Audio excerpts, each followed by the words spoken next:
हैदराबाद में सर्दी की लहर में इजाफा, जिसके बायस शहरी अपने घरों तक महदूद रह गए, जबकि सर्दी की बढ़ती लहर के सबब गर्म खाने पीने की अशिया में भी दिन ब दिन इजाफा देखने में आ रहा है।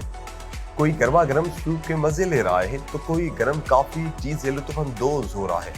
वहीं बाजारों में गर्म मलबूसात पर भी अवाम का रश देखने को मिलेगा, जहां शहरी गर्म मलबूसात खरीदने में मसरूफ है।